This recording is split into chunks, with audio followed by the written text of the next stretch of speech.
ગુજરાતના ખેડૂતો માટે અહીંયા માઠા સમાચાર આવી રહ્યા છે। આવતીકાલથી 2 દિવસ કમોસમી વરસાદ થઈ શકે છે। હવામાન વિભાગની માવઠાને લઈને આગાહી સામે આવી છે। આવતીકાલે 9 જિલ્લામાં માવઠું થઈ શકે છે। બીજી માર્ચે 4 જિલ્લામાં માવઠું થઈ શકે છે।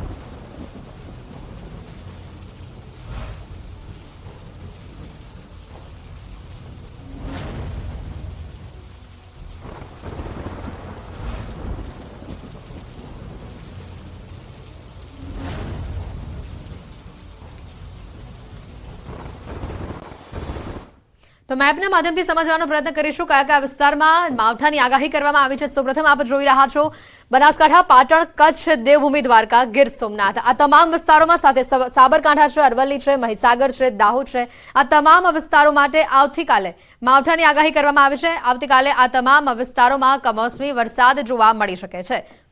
સાથે જ બતાવી રહ્યા છે બીજી માર્ચે આ આપના ટીવી સ્ક્રીન ઉપર જે દેખાઈ રહ્યા છે ખાસ કરીને કચ્છ છે અને ઉત્તર ગુજરાતનો જે ભાગ છે બનાસકાંઠા, પાટણ, સાબરકાંઠા અને કચ્છ આ તમામ વિસ્તારોમાં બીજી તારીખે આગાહી કરવામાં આવી છે। બીજી માર્ચે આ વિસ્તારોમાં કમોસમી વરસાદની આગાહી કરવામાં આવી છે। જે રીતે માવઠાનું સંકટ સામે આવી રહ્યું છે, પહેલી અને બીજી તારીખે કયા કયા વિસ્તારોમાં કમોસમી વરસાદની આગાહી છે તે આપણે મેપના માધ્યમથી આ બતાવવાનો પ્રયત્ન કર્યો।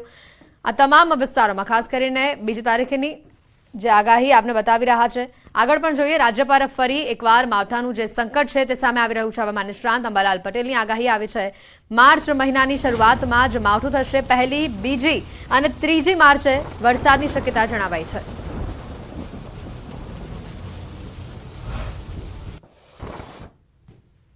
વાયુના તોફાનો ભારે ગાજવીજ, કરા અને તોફાનમાંથી દેશના ઉત્તરીય પર્વતીય પ્રદેશોમાંથી છેક ગુજરાત સુધી તેની અસર થવાની શક્યતા રહેશે। તારીખ 1, 2 અને 3 માર્ચમાં આ પશ્ચિમી વિક્ષોભની અસર છેક ગુજરાત સુધી આવવાની શક્યતા રહેશે। તો પહેલી માર્ચે કચ્છના ભાગોમાં વરસાદની શક્યતા છે। બીજી માર્ચે ગુજરાતના ઘણા ભાગોમાં વરસાદ જોવા મળી શકે છે। કચ્છના કેટલાક ભાગોમાં વધુ વરસાદ થઈ શકે છે। ગાંધીધામ, રાપર, અબડાસામાં વરસાદ થઈ શકે છે। તો આ તરફ પશ્ચિમ સૌરાષ્ટ્રના ભાગોમાં પણ વરસાદ જોવા મળી શકે છે। ઉત્તર ગુજરાતના ભાગોમાં વરસાદની શક્યતા છે। મહેસાણા, વડનગર, વિસનગરમાં પણ વરસાદી છાંટા જોવા મળી શકે છે। તો વાત કરીએ અમદાવાદની, અમદાવાદ અને ગાંધીનગરના વાતાવરણમાં પણ પલટો જોવા મળી શકે છે।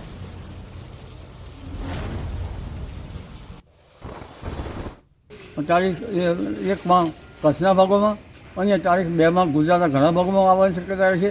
જેમાં કચ્છના ભાગોમાં ગાંધીધામ, રાપર, અબડાસા વગેરે ભાગોમાં વરસાદ થવાની શક્યતા રહેશે।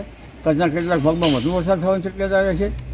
પશ્ચિમ સૌરાષ્ટ્રના ભાગોમાં પણ વરસાદ થવાની શક્યતા રહેશે અને ઉત્તર ગુજરાતના ભાગોમાં મહેસાણામાં કંઈક અસર ઓછી થશે, પરંતુ ખેરાલુ, વડનગર, વિસનગર, સિદ્ધપુર આ ભાગોમાં પણ કંઈક અંશે વરસાદ કે સાટા થવાની શક્યતા રહેશે અને લગભગ સમી, હારીજ વગેરે ભાગનું પણ હવામાન પલટાશે।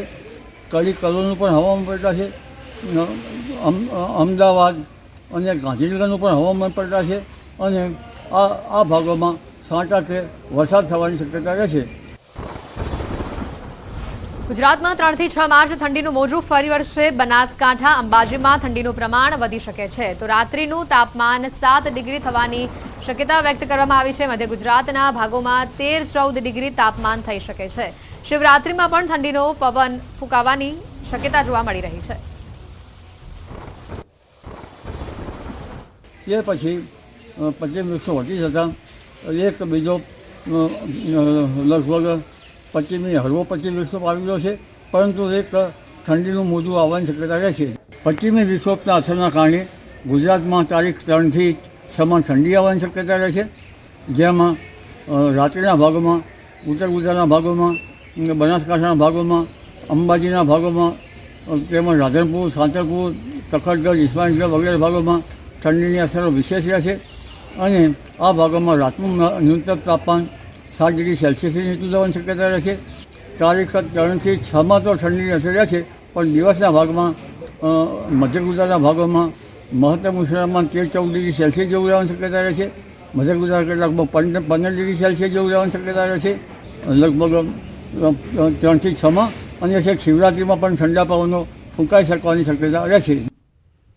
તો ગુજરાતના ભાગોમાં પવન ફૂંકાવાની શક્યતા વ્યક્ત કરવામાં આવી છે. કચ્છના ભાગોમાં 20 કિલોમીટરની ઝડપે પવન ફૂંકાશે. અમદાવાદ અને ગાંધીનગરમાં ભારે પવન ફૂંકાશે.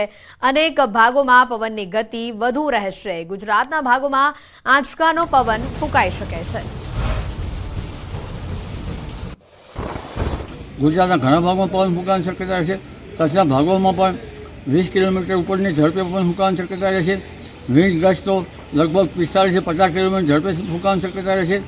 અમદાવાદ ગાંધીનગરના ભાગોમાં પણ પવન ફૂંકાવાની શક્યતા રહેશે. અમદાવાદના ભાગમાં 20 કિલોમીટરની ઝડપે કે તેથી વધુ શક્યતા રહેશે. ગાંધીનગરમાં પણ પવનની ગતિ વધારે રહેશે. ગુજરાતના ભિન્ન ભિન્ન ભાગમાં પવનની ગતિ વધારે રહેશે. પણ પવનની ગતિ વિશેષ કરીને કોઈ ભાગમાં આંચકાનો પવન 45 થી 50 ડિગ્રી સેલ્સિયસ જેવો રહેવાની શક્યતા રહેશે.